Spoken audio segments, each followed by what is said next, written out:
Hi, this is the first video in a series of 11 where I will be talking about food addiction, binge eating, and emotional eating, and I'm starting the first video now. My name is Gregory Groves, and if this is your first time visiting my channel and you would like to learn more about the emotional issues associated with weight loss, food addiction, binge eating, emotional eating, stress eating, subscribe now, hit that bell notification so you don't miss any future videos. Thank you everybody for joining me here today. I will be starting a new series here today talking about food addiction, binge eating, and emotional eating. This week's topic is food addiction. Is it even real? Remember that I am not a psychiatrist, psychologist, therapist, and I do not pretend or claim to be one. So I've made that very clear in past videos, but I'm going to make it clear yet again in this series. The advice in this video should never be deemed as professional advice that you would get from one of these professionals.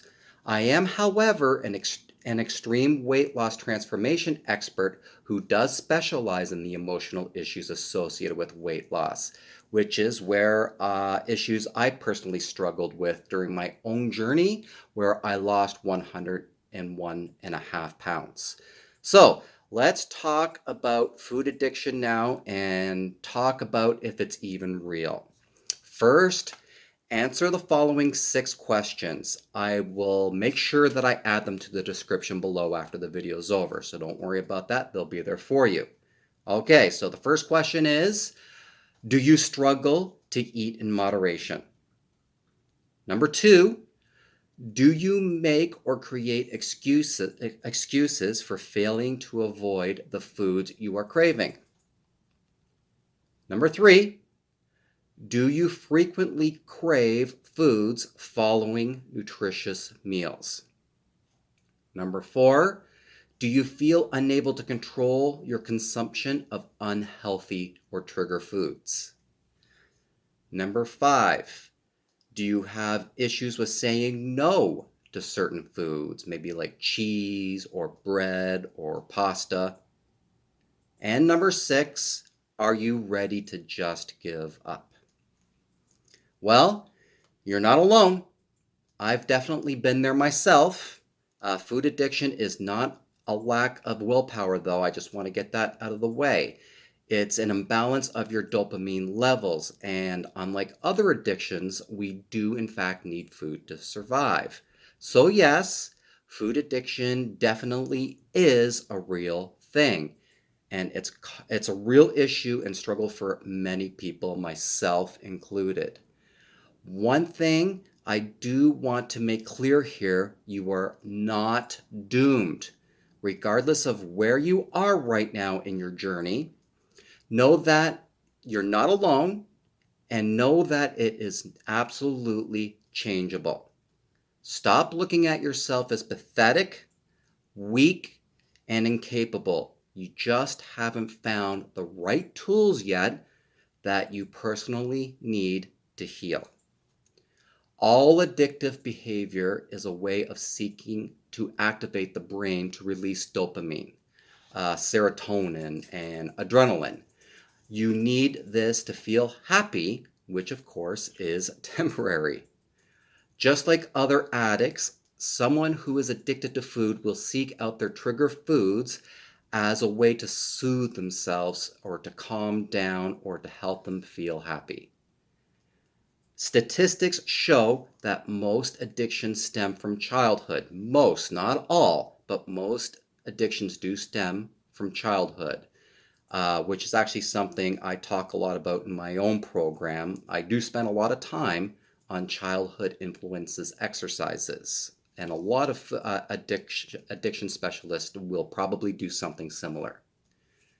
Even though there is a lot more I could say on this subject, I do want to keep this specific video very short, but I am doing this over a series of, I believe, 11 videos. So I'm going to cover a lot throughout all of the 11, so you're going to want to watch the entire series.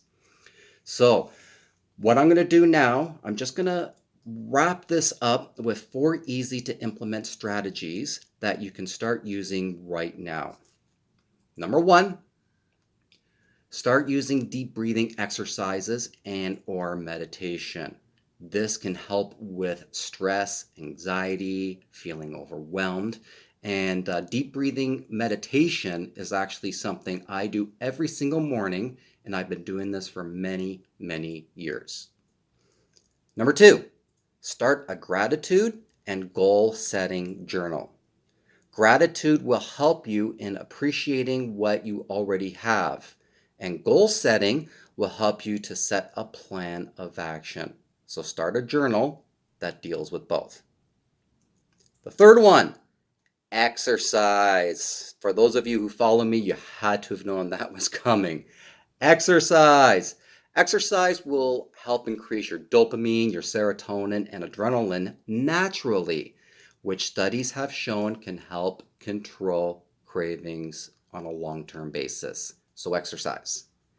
Number 4, I've talked about this as well in the past, get enough sleep. Sleep deficiency can also increase your risk of binge eating, food addiction, obesity, heart disease, diabetes. As I am a food addiction specialist and I have had my own battles with food addiction, binge eating, emotional eating, and stress eating, I do speak from experience here. Number 5, find a good support group, or at least someone who will support you. Having a great support group or support system, or having someone in your life to support you, will help you not only stay on track, but it'll help you with accountability. I'll also add all 5 of these in the description as well for you at the end of this video. I truly hope these tips help. If you'd like to sign up for my email list, I'll put a link in the description as well. And for signing up, I will give you a free PDF copy of my book, Be Your Own Weight Loss Coach, the workbook, and I will give it to you for free. You will never be spammed. That is my promise to you. I will always do my best to send as much value as I can, including tips and product recommendations, which is something I'm also including in my blog. So you can also look for my blog as well. To learn more about how to deal with the emotional issues associated with weight loss, food addiction, binge eating, emotional eating, stress eating, remember to subscribe now and hit that bell notification so you never miss any future videos. Also look for part 2 of this video next Monday at 4 p.m. Eastern Standard Time. If you have any questions you'd like me to answer, as always, please feel free to leave them in the comments section below, and I will do my best to answer them all as quickly as possible. Also, feel free to share this video with anyone you know could benefit from it. This helps me reach more people, and the more people I reach, the more people I can help, which is my goal. Thanks again for watching, everybody, and I will see you next Monday at 4 p.m. Have an awesome week, and please stay safe.